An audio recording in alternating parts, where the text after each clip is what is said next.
ഇപ്പോൾ കോടിയേരി ബാലകൃഷ്ണൻ മാധ്യമങ്ങളെ കാണുന്നുണ്ട്. അതിലേക്ക് പോയ ശേഷം പലതാരക്കാണ് അവിടെ രക്ഷപ്പെട്ടത്.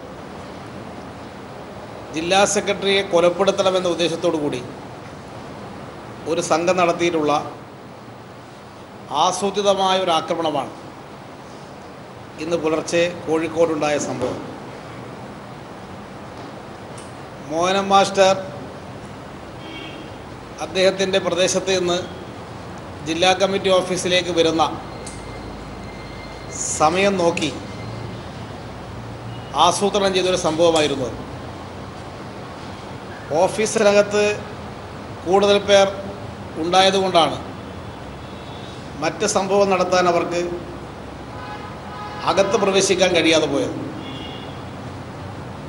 ഈ സംഭവം വളരെയധികം പ്രതിഷേധാർഹമായ ഒരു സംഭവമാണ്. 20ഓളം പാർട്ടി ഓഫീസുകളാണ് കോഴിക്കോട് ജില്ലയുടെ വിവിധ ഭാഗങ്ങളിൽ കഴിഞ്ഞ ദിവസങ്ങളിലായി തകർത്തിരിക്കുന്നത്. വടകര ഏരിയ കമ്മിറ്റി ഓഫീസ്, കേളുവട്ടൻ സ്മാരക മന്ദിരം ഉൾപ്പെടെ ഫറൂഖിലെയും കക്കോടിയിലെയും കോഴിക്കോട് സൗത്തിലെയും ഏരിയ കമ്മിറ്റി ഓഫീസുകൾ തകർക്കുന്ന സ്ഥിതി അവിടെ സ്വീകരിക്കുകയുണ്ടായി. ഈ ആക്രമണങ്ങളെല്ലാം നടത്തിയത് RSS BJP സംഘമാണ്. ഈ ആക്രമണം നടത്തിയത് ഇതിൽ പ്രതിഷേധിച്ചുകൊണ്ട് ഇന്ന് കോഴിക്കോട് ജില്ലയിൽ ഒരു ദിവസത്തെ ഹർത്താൽ ഇടതുപക്ഷ മുന്നണിയുടെ ആഭിമുഖ്യത്തിൽ നടക്കുകയുണ്ടായി. എറണാകുളം ജില്ലയിലും DYFIയുടെ വടുതല ബ്ലോക്ക് വൈസ് പ്രസിഡന്റിനെ ആക്രമിച്ച് ഗുരുതരമായ പരിക്കേൽപ്പിച്ച് അദ്ദേഹം ആസ്പത്രിയിൽ പ്രവേശിപ്പിക്കപ്പെട്ടിരിക്കുകയാണ്. കേരളത്തിൻ്റെ വിവിധ ഭാഗങ്ങളിലായി കഴിഞ്ഞ ദിവസങ്ങളിൽ ഇത്തരത്തിലുള്ള നിരവധി സംഭവങ്ങളാണ് നടന്നിരിക്കുന്നത്. CPMൻ്റെ അഖിലേന്ത്യാ കമ്മിറ്റി ഓഫീസിൽ AKG ഭവനിൽ കയറി പാർട്ടി ജനറൽ സെക്രട്ടറി സീതാറാം യെച്ചൂരിക്ക് നേരെ നടത്തിയ ആക്രമണത്തിൻ്റെ ഒരു തുടർച്ചയാണ് ഈ സംഭവങ്ങളെല്ലാം തന്നെ. പാർട്ടി ജനറൽ സെക്രട്ടറിക്ക് നേരെ ആക്രമണം നടത്തിയവരെ നിസ്സാരമായ വകുപ്പുകൾ ചേർത്ത് ജാമ്യം നൽകി വിട്ടയക്കുകയാണ് കേന്ദ്ര ഗവൺമെൻറ് നിയന്ത്രിക്കുന്ന ഡൽഹിയിലെ ഭരണ സംവിധാനം ചെയ്തിരിക്കുന്നത്. ഡൽഹിയിലെ കേന്ദ്ര ഗവൺമെൻറ്റിൻ്റെ പോലീസിൻ്റെ ഒത്താശയോടുകൂടി നടന്ന ഒരക്രമമാണ് AKG ഭവന് നേരെ നടത്തിയുള്ള ആക്രമണം. ഇത് നേരത്തെ പ്രഖ്യാപിച്ച രീതിയിലാണ് ഈ ആക്രമണങ്ങൾ നടന്നുകൊണ്ടിരിക്കുന്നത്. CPM നേതാക്കന്മാരെ ഡൽഹിയിൽ കാലുകുത്താൻ സമ്മതിക്കില്ലെന്നും ഞങ്ങൾ ആക്രമിക്കുമെന്നും നേരത്തെ തന്നെ ഡൽഹിയിൽ യുവമോർച്ച ഉൾപ്പെടെ ചില പ്രഖ്യാപനങ്ങൾ നടത്തിയിരുന്നു. ആ പ്രഖ്യാപനങ്ങളുടെ ഭാഗമായിട്ട് നടന്നൊരു സംഭവമാണ് പാർട്ടി ഓഫീസിനകത്ത് കയറി യെച്ചൂരിക്ക് നേരെ നടന്നിട്ടുള്ള ആക്രമണം. മാധ്യമപ്രവർത്തകന്മാർക്ക് യഥേഷ്ടം വരാൻ സാധിക്കുന്നൊരു സൗകര്യം ഡൽഹിയിലെ AK സെൻറ്ററിനകത്തുണ്ട്. മാധ്യമപ്രവർത്തകന്മാർ കടക്കുന്ന അവരുടെ കൂടെയാണ് കടന്ന് ഇങ്ങനെ കുറച്ച് ആളുകൾ, സംഘപരിവാറുകാർ ഈ ആക്രമണം നടത്താൻ വേണ്ടി ആ സന്ദർഭമാണ് തിരഞ്ഞെടുത്തത്. ആ സംഭവത്തെ ഒരു ഒറ്റപ്പെട്ട സംഭവമായി കാണാൻ സാധിക്കുന്നതല്ല. കേരളത്തിൽ കഴിഞ്ഞ ദിവസം അമിത് ഷാ വന്ന് 3 ദിവസത്തെ പര്യടനം കഴിഞ്ഞതിന് ശേഷം RSS BJP സംഘത്തിൻ്റെ ആക്രമണം ശക്തിപ്പെട്ടിരിക്കുകയാണ്. പല പ്രദേശങ്ങളിൽ അദ്ദേഹം നടത്തിയിട്ടുള്ള പ്രസംഗം ഇതിനൊരു പ്രചോദനമായിട്ട് മാറിയിരിക്കുകയാണ്. BJP പ്രസിഡന്റ് കേരളത്തിൽ വന്ന് പറഞ്ഞത് ഇവിടെ BJPക്ക് അടുത്ത അസംബ്ലി തെരഞ്ഞെടുപ്പിൽ ഭരണം ലഭിക്കാൻ തൻ്റെ കയ്യിൽ ചില സൂത്രവിദ്യയുണ്ട്, അത് നടപ്പാക്കാൻ ഇവിടുത്തെ BJPക്കാർ കഴിയുമോ എന്നാണ് അദ്ദേഹം ഇവിടുത്തെ BJP നേതാക്കന്മാരോട് ചോദിച്ചത്. ആ സൂത്രവിദ്യ ഇതാണ്: CPMൻ്റെ കേന്ദ്രങ്ങളിൽ കയറി ആക്രമിക്കുക. അപ്പോൾ സ്വാഭാവികമായും CPM കേന്ദ്രങ്ങളിൽ ചെറുത്തുനിൽപ്പുണ്ടാകും. അങ്ങനെയുള്ള ചെറുത്തുനിൽപ്പ് വരുമ്പോൾ കേരളം ഒരു കലാപ പ്രദേശമായിട്ട് മാറും. അങ്ങനെ നമ്മുടെ സംസ്ഥാനത്തെ ഒരു കലാപ കേന്ദ്രമായി മാറ്റാനാണ് RSS BJP സംഘം ഇത്തരത്തിലുള്ള സംഭവങ്ങൾ ആസൂത്രണം ചെയ്തുകൊണ്ടിരിക്കുന്നത്. CPMൻ്റെ ഒരു ജില്ലാ സെക്രട്ടറിയെ കൊലപ്പെടുത്തുക കോഴിക്കോട് നടന്ന സംഭവം അതിൻ്റെ ഭാഗമാണ്. ഇപ്പോൾ അദ്ദേഹം അവിടെ ആ ബോംബുകൾ പൊട്ടിയിരുന്നെങ്കിൽ എന്ത് സംഭവിക്കുമായിരുന്നു? അത് സംസ്ഥാനത്തുണ്ടാക്കാൻ പോകുന്ന പത്രം എത്ര വലുതാകുമായിരുന്നു? അത്തരം പ്രശ്നങ്ങൾ ഉണ്ടാക്കുക എന്നതാണ് RSSൻ്റെ ഉദ്ദേശം. ഇത് കേരളത്തിൽ ഇടതുപക്ഷ ഭരണം നടക്കുന്ന കേരളത്തിൽ തുടർച്ചയായ അക്രമങ്ങളാണെന്ന് സ്ഥാപിക്കാനാണ്, ക്രമസമാധാനം തകർന്നു എന്ന് സ്ഥാപിക്കാനാണ് ഇത്തരം സംഭവങ്ങൾ അവർ ആസൂത്രണം ചെയ്തുകൊണ്ടിരിക്കുന്നത്.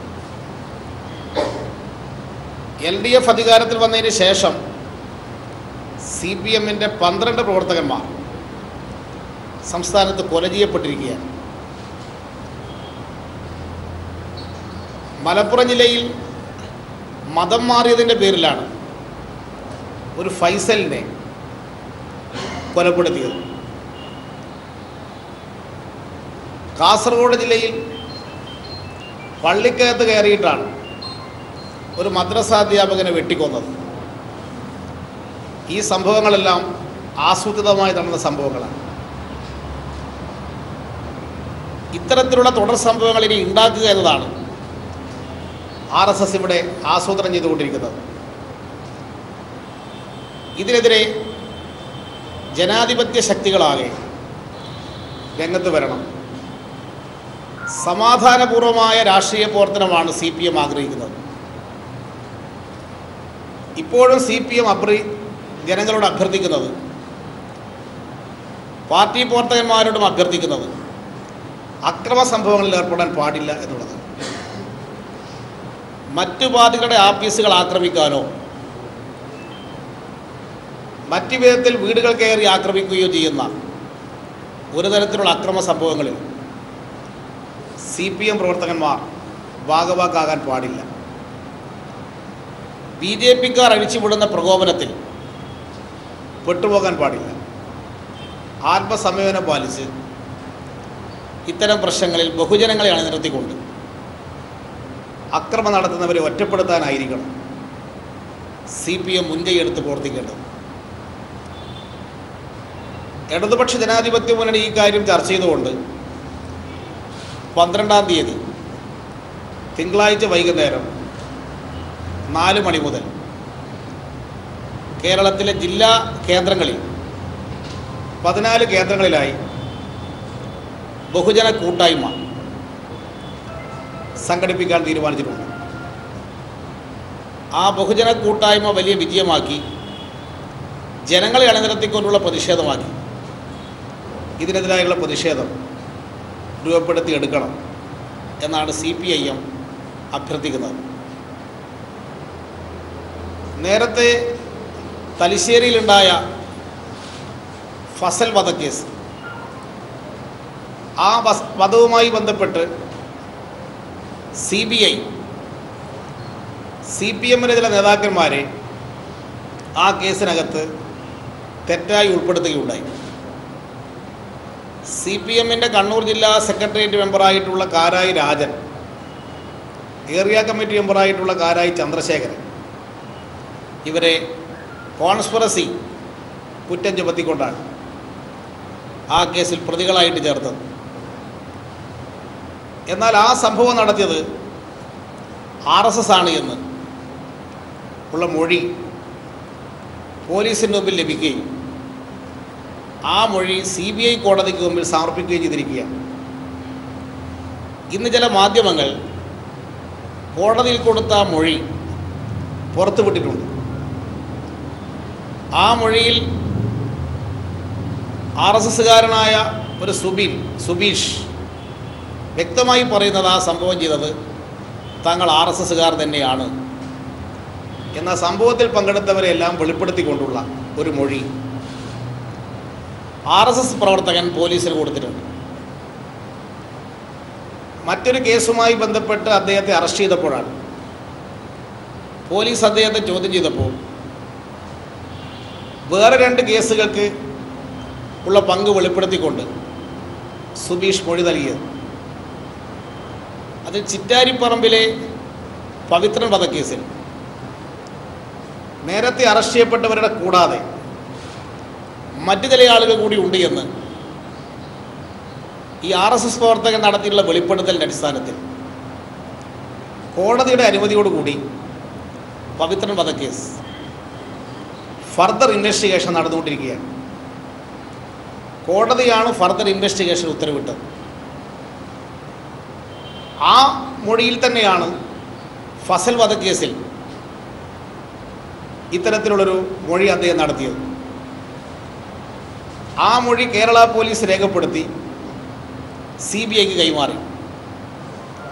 CBI ആയിരുന്നു ഈ കേസ് അന്വേഷിച്ചതുകൊണ്ട് CBIക്ക് കൊടുത്തു. CBI തുടർ നടപടി സ്വീകരിക്കാൻ തയ്യാറാകാതെ വന്നപ്പോൾ ഇപ്പോൾ കോടതിയുടെ മുമ്പിൽ ഫസലിൻ്റെ സഹോദരൻ ഒരു സ്വകാര്യ അന്യായം കൊടുത്തതിൻ്റെ ഫലമായി ഈ മൊഴി കോടതിയുടെ മുമ്പിൽ ഇപ്പോൾ എത്തിയിരിക്കുകയാണ്. ഈ മൊഴിപ്രകാരം യഥാർത്ഥ പ്രതികളല്ല CBI പ്രതി ചേർത്തത് എന്ന വസ്തുത പുറത്തു വന്നിരിക്കുകയാണ്. അപ്പോൾ CBI ദുരഭിമാനം വെടിഞ്ഞ് യഥാർത്ഥ പ്രതികളെ നിയമത്തിന് മുമ്പിൽ എത്തിക്കാൻ സഹകരിക്കുകയാണ് CBI ചെയ്യേണ്ടത്. അതിനു പകരം തങ്ങൾ ചെയ്ത തെറ്റ് അത് ന്യായീകരിക്കുന്നൊരു സമീപനം CBI എടുക്കുന്നത് നീതിന്യായ വ്യവസ്ഥക്ക് ഒരു വെല്ലുവിളിയായിരിക്കും. ഇത് കോടതിയുടെ മുമ്പിൽ ഈ പ്രശ്നം എത്തിയ സാഹചര്യത്തിൽ എല്ലാ വശങ്ങളും പരിശോധിക്കാൻ കോടതി സന്നദ്ധമാകും. യഥാർത്ഥ പ്രതികൾ തന്നെ അതിൽ വിചാരണ ചെയ്യപ്പെടുന്ന അവസ്ഥ ഉണ്ടാക്കാൻ സാധിക്കത്തക്ക വിധം ഫസൽ വധക്കേസ് ഫർദർ ഇൻവെസ്റ്റിഗേഷന് വിധേയമാക്കാൻ കോടതി ഉത്തരവ് കൊടുക്കുകയാണ് വേണ്ടത്. അല്ലെങ്കിൽ സംഭവവുമായി യാതൊരു ബന്ധവുമില്ലാത്തവർ ഒരു കേസിൽ പ്രതിയേർക്കപ്പെടുകയും വേട്ടയാടപ്പെടുകയും ചെയ്യുന്നൊരവസ്ഥ അത് നീതിന്യായ വ്യവസ്ഥയിൽ ഉണ്ടാകുന്നത് ഈ സംവിധാനത്തിന് തന്നെ ഒരു പോറലേൽപ്പിക്കുകയാണ് ചെയ്യുക.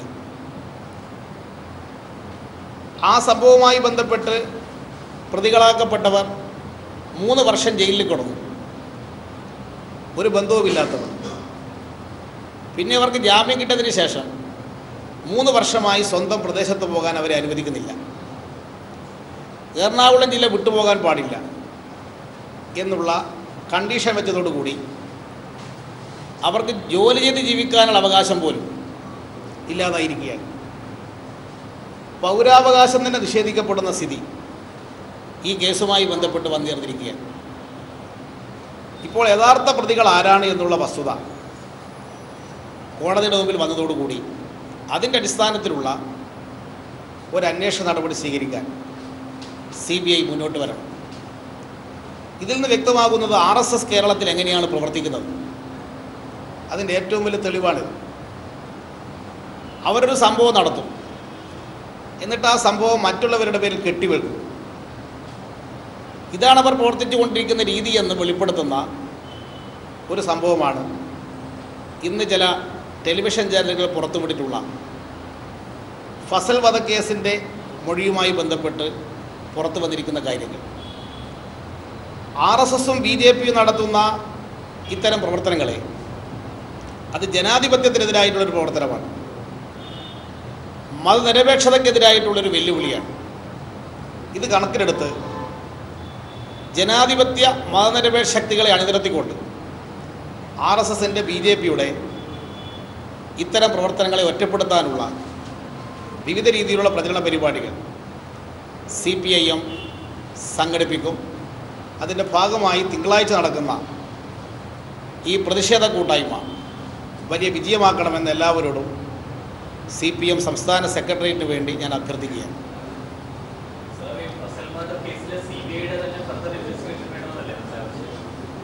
അങ്ങനെയാണ് സാധാരണഗതിയിൽ ഇപ്പോൾ ചെയ്യാൻ സാധിക്കുള്ളൂ. ഇപ്പോൾ കേസ് CBI അന്വേഷിച്ചൊരു കേസായതുകൊണ്ട് CBI ഇവിടെ കോടതിയിലാണ് ഇപ്പോൾ പ്രശ്നമുള്ളത്. അപ്പോൾ CBI തന്നെ ആണ് ഫർദർ ഇൻവെസ്റ്റിഗേഷൻ നടത്തേണ്ടത്.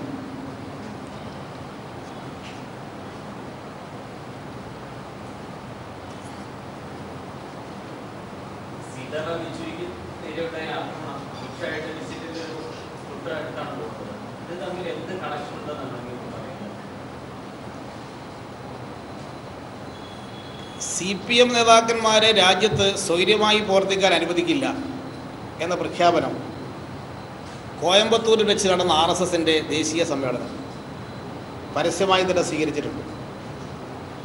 രാജ്യത്ത് ഒറ്റപ്പെടുത്തേണ്ടത്, തകർക്കേണ്ടെന്നൊരു പാർട്ടിയായിട്ടാണ് CPIMനെ RSS കണ്ടെത്തിയിട്ടുള്ളത്. അതിൻ്റെ ഭാഗമായിട്ട് CPM ആസ്ഥാനത്തിന് നേരെ തന്നെ ആക്രമണം നടത്തുക, അതൊരു ഫാസിസ്റ്റ് പ്രവർത്തന രീതിയാണ്.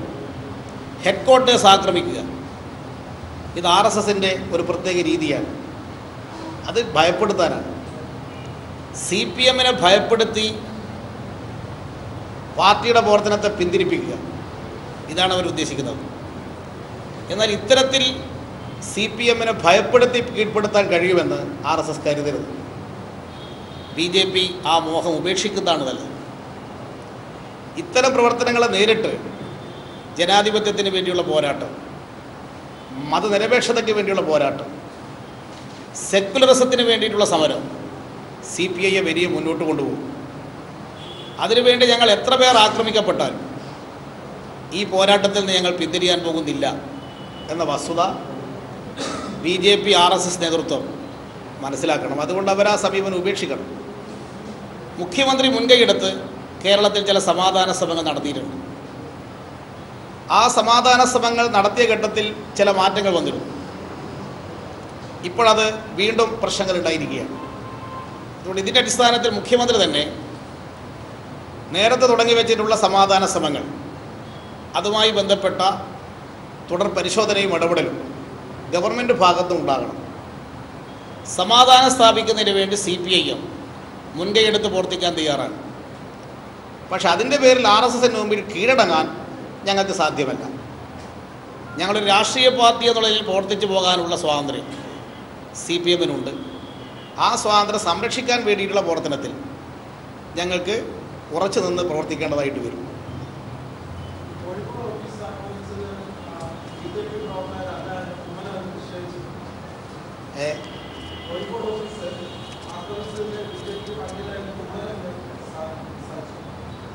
അല്ല, അത് മാത്രമല്ലല്ലോ, ഡൽഹിയിൽ സീതാറാം യെച്ചൂരിയുടെ സംഭവത്തിലും പങ്കില്ല എന്ന് കുമ്മനം പറഞ്ഞല്ലോ. അങ്ങനെ ഒരു സംഭവമേ നടന്നിട്ടില്ല എന്നാണ് കുമ്മനം രാജശേഖരൻ പറഞ്ഞത്. അത് കുറച്ച് കടന്ന കൈയായിപ്പോയി. സംഭവമേ നടന്നിട്ടില്ല, ടെലിവിഷൻ ചാനലുകൾ എല്ലാം കാണിച്ചതാണ് ആ സംഭവം. എന്നിട്ടും കുമ്മനം പറയുകയാണ് അങ്ങനൊരു സംഭവം നടന്നിട്ടില്ല. അങ്ങനെ പറയാനുള്ളൊരു നല്ല തൊലിക്കട്ടി കുമ്മനത്തിനുണ്ട് ഇപ്പം എനിക്ക് മനസ്സിലായി. അദ്ദേഹത്തെ കാണുമ്പോൾ അത്ര വലിയ കട്ടിയുള്ള ഒരാളാണെന്ന് തോന്നൂല. പക്ഷെ പ്രസ്താവന കാണുമ്പോൾ അദ്ദേഹത്തിൻ്റെ തൊലിക്കട്ടി ഒന്ന് പരിശോധിക്കേണ്ടതായിട്ടുണ്ട്. ഹിന്ദുസേന എന്ന് പറഞ്ഞാൽ RSSൻ്റെ സംഘപരിവാറിൻ്റെ ഭാഗമല്ലേ. RSSന് നൂറുകണക്കിന് സംഘടനയുണ്ട്. ഒരാൾ പിടിക്കപ്പെടുമ്പോൾ അവർ പറയും RSS അല്ല. അതാണ് RSSൻ്റെ പ്രത്യേകത.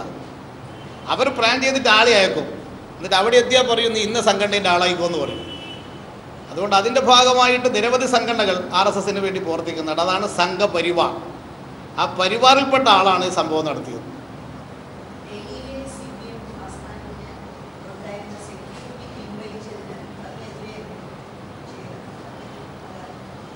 അവിടെ യഥാർത്ഥത്തിൽ ഡൽഹി ഇത്തരം ഒരു സംഭവം നടക്കാൻ ഇടയുണ്ട് എന്ന് കേരള പോലീസ് ഇൻ്റലിജൻസ് റിപ്പോർട്ട് കൊടുത്തിരുന്നു. ഡൽഹി കേരള ഹൗസുമായി ബന്ധപ്പെട്ട് പ്രവർത്തിക്കുന്ന ഇൻ്റലിജൻസ് വിങ്ങിൻ്റെ തലവൻ അസ്താന DGP IPS ഉദ്യോഗസ്ഥനായിട്ടുള്ള അസ്താന ഇത് സംബന്ധിച്ചൊരു മെസ്സേജ് ഡൽഹി പോലീസിന് കൊടുത്തിട്ടുണ്ട്. അതിൽ അദ്ദേഹം വ്യക്തമായിട്ട് പറഞ്ഞതായിട്ട് കാണുന്നുണ്ട്, കേരള ഹൗസിന് നേരെയും AKG ഭവന് നേരെയും ആക്രമണം നടത്താൻ സാധ്യതയുണ്ട് എന്നുള്ള വ്യക്തമായിട്ടുള്ള സന്ദേശം ഡൽഹി പോലീസിന് കൊടുത്തിട്ടും ആ സന്ദേശം അവർ അവഗണിച്ചു. അവിടെ കേന്ദ്ര കമ്മിറ്റി യോഗം നടക്കുന്ന സമയത്ത് പോലീസിൻ്റെ ബന്ദോബസ്ത് ഓഫീസിന് മുമ്പിൽ ഞങ്ങൾ കണ്ടിരുന്നു. എന്നാൽ പോലീസ് പിന്നീട് അത് മാറിക്കൊടുത്തു. അവിടുത്തെ സെക്യൂരിറ്റി സംവിധാനം മാറിക്കൊടുത്തപ്പോഴാണ് ആ സന്ദർഭം ഉപയോഗിച്ച് ഓഫീസിനകത്ത് കയറാൻ ഇവർക്ക് അവസരം ഉണ്ടാക്കിയത്.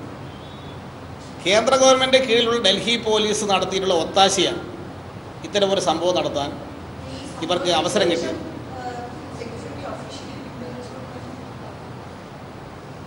അല്ല, അവിടെ സെക്യൂരിറ്റി സ്ഥിരമായിട്ട് ഉള്ളൊരു സ്ഥലമാണ്. ആ സ്ഥലത്ത് ഈ സംഭവം നടക്കുന്ന ഘട്ടത്തിൽ എന്തിനാണ് സെക്യൂരിറ്റി പിൻവലിച്ചത്? അത് ഗൗരവമായി പരിശോധിക്കേണ്ടതാണ്. പോലീസുകാർ മാറി നിന്ന് കൊടുത്തു ഇവർക്ക് സംഭവം നടത്താൻ. അതാണ് ദുരൂഹമായിട്ടുള്ള കാര്യം.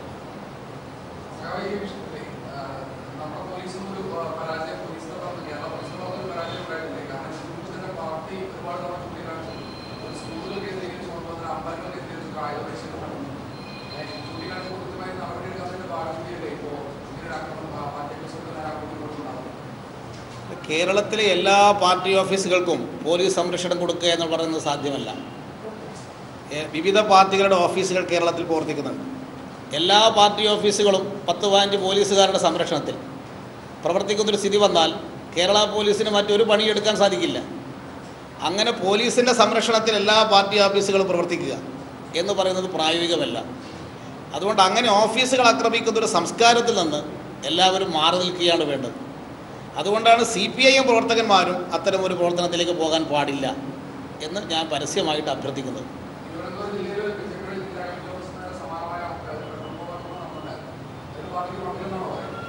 എവിടെ? അത് തിരുവനന്തപുരം ജില്ലാ BJP ഓഫീസിലേക്ക് നടന്നിട്ടുള്ള സംഭവം ആരോപണം സംബന്ധിച്ച് പ്രത്യേകം ഒരു അന്വേഷണം നടത്തുന്നത് നല്ലതാണ്. ഇന്ന് കണ്ടത് ഫേസ്ബുക്ക് പോസ്റ്റ് 6:30 മണിക്ക് തന്നെ ഇട്ടു, ഇത് BJP ഓഫീസ് ആക്രമിച്ചു. 8:30 മണിക്ക് ഓഫീസ് ആക്രമിക്കപ്പെട്ടു. അതാണ് BJPയുടെ തന്ത്രം. അവരൊന്ന് പ്ലാൻ ചെയ്തു. അത് 6:30 മണിക്ക് ഫേസ്ബുക്കിൽ വന്നു, 8:30 മണിക്ക് സംഭവം നടന്നു. സംഭവം നടന്ന ഉടൻ തന്നെ ഹർത്താലിനും ആഹ്വാനം ചെയ്തു. എത്ര ആസൂത്രിതമായിട്ടാണ് BJP പ്രവർത്തിക്കുന്നതിൻ്റെ ഏറ്റവും നല്ല ഉദാഹരണമാണ് ഈ തിരുവനന്തപുരത്ത് അവരുടെ ഓഫീസ് ആക്രമിക്കപ്പെട്ടു എന്ന് പറയുന്ന സംഭവം.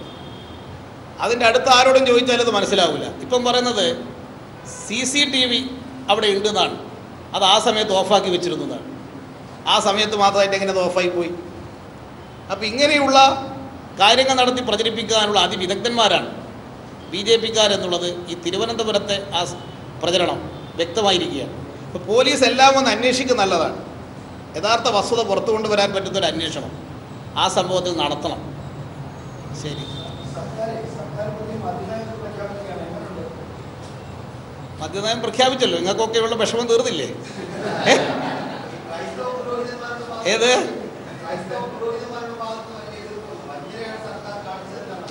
അല്ല, ക്രൈസ്തവ പുരോഹിതന്മാരെല്ലാ കാലത്തും ഇതിനെ എതിർക്കാറുണ്ട്. അവരുടെ ഇടതുപക്ഷ മുന്നണിയുടെ നയമാണ് ഞങ്ങൾ നടപ്പാക്കുന്നത്. അത് ഇടതുപക്ഷ മുന്നണി UDFൻ്റെ മദ്യനയമല്ല, ഇടതുപക്ഷത്തിൻ്റെ മദ്യനയം. അത് പൊളിച്ചെഴുതണമെന്ന് LDF തീരുമാനിച്ചതാണ്. ക്രൈസ്തവ വിഭാഗത്തിൽപ്പെട്ട ആളുകൾക്ക് അവരുടെ അഭിപ്രായം പരസ്യമായിട്ട് പ്രകടിപ്പിക്കാം. അത് ഞങ്ങൾ അത്തരം കാര്യങ്ങളിൽ ഞങ്ങൾ എന്തെങ്കിലും പരിശോധന നടത്തേണ്ടതുണ്ടെങ്കിൽ ഞങ്ങൾ പരിശോധിക്കും. ഇപ്പോഴാ അഭിപ്രായങ്ങളെല്ലാം പരിശോധിച്ചുകൊണ്ട് എടുത്തിട്ടുള്ളൊരു തീരുമാനമാണ്. നേരത്തെ ഇത് നടപ്പിലാക്കിയ ഘട്ടത്തിലുണ്ടായ അനുഭവമാണ് ഇത് മാറ്റണമെന്നുള്ള അഭിപ്രായത്തിലേക്ക് ഞങ്ങൾ എത്തിച്ചേർന്നത്. ഇവിടെ വ്യാപകമായിട്ട് ഈ കഞ്ചാവ് വിൽപ്പന, ഇതിൽ യുവാക്കൾ അടിപ്പെട്ടുകൊണ്ടിരിക്കുന്ന അവസ്ഥയാണ്. ഇതൊരു വലിയ സാമൂഹ്യ പ്രശ്നമായിട്ട് മാറിയിരിക്കുകയാണ്. കുടി ശീലിച്ചവൻ എവിടെയെങ്കിലും പോയിട്ട് കുടിക്കും, അതാണ് വസ്തുത. അതുകൊണ്ട് അങ്ങനെയുള്ള ആളുകൾക്ക് പുതിയ ആരും കുടിക്കാൻ പാടില്ല. ഇന്ന് കുടിക്കുന്നവർ തന്നെ കുടി ഒഴിവാക്കണം. അതിനുള്ള പ്രചാരവേല നടത്തും. അപ്പോൾ ഞങ്ങൾ പരസ്യമായിട്ട് പറയുന്ന ആരും കുടിക്കാൻ പാടില്ല എന്നാണ്. CPM ഈ ഭരണഘടനയിൽ തന്നെ എഴുതി വെച്ചിട്ടുണ്ട്, ഒരു പാർട്ടി മെമ്പറും മദ്യപിക്കാൻ പാടില്ല. ഇപ്പം മദ്യപാനത്തെ ഒരു തരത്തിലും പ്രോത്സാഹിപ്പിക്കുന്നൊരു പാർട്ടിയല്ല CPIM. അത് ബിഷപ്പുമാരെ പോലെ തന്നെ ഞങ്ങളും മദ്യപിക്കാത്തവരാണ്. ബിഷപ്പുമാർ മദ്യപാനത്തിനെതിരാണ്, ഞങ്ങൾ CPIM മദ്യപാനത്തിനെതിരാണ്. മദ്യപാനത്തിനെതിരായിട്ട് എടുക്കുന്ന എല്ലാ സമീപനത്തെയും ഞങ്ങൾ സഹകരിക്കും. അതാര് പറഞ്ഞാലും, ബിഷപ്പായാലും മദ്യവർജനക്കാരായാലും ഞങ്ങൾ അവരെ കൂടെ ഉണ്ടാവും. മദ്യവർജനമെന്ന് പറയുന്നതിൽ മദ്യനിരോധനം എന്ന് പറയുന്നതിനോട് ഞങ്ങൾക്ക് യോജിപ്പില്ല, അത് പ്രായോഗികമല്ല. മദ്യവർജനത്തിന് വേണ്ടി നടത്തുന്ന പ്രവർത്തനത്തിൽ അവരെല്ലാ തരത്തിലും ഞങ്ങൾ പ്രോത്സാഹിപ്പിക്കും. അത് ബിഷപ്പായാലും KCBC ആയാലും അവരത്തരം പ്രവർത്തനങ്ങൾ നടത്തുന്നതിന് ഞങ്ങൾ പൂർണ്ണമായിട്ട് അവരുടെ സഹകരണം തേടാൻ തയ്യാറാണ്. അപ്രായോഗികമായ കാര്യം പറഞ്ഞ് ഈ വഞ്ചന കാണിക്കേണ്ടതില്ല എന്നതുകൊണ്ടാണ് ഞങ്ങൾ ഇപ്പോൾ ഈ നിലപാടിലേക്ക്, പ്രായോഗികമായൊരു നിലപാടിലേക്ക് എത്തിയിട്ടുള്ളത്. UDF സ്വാഗതം ചെയ്തു എന്നത് പ്രത്യേകം ശ്രദ്ധിക്കേണ്ടതാണ്. അതുകൊണ്ട് UDFനകത്ത് നിൽക്കുന്ന ആളുകൾക്ക് പോലും സ്വീകാര്യമായൊരു നയം സ്വീകരിക്കാൻ ഇടതുപക്ഷ മുന്നണിക്ക് കഴിഞ്ഞിരിക്കുകയാണ്.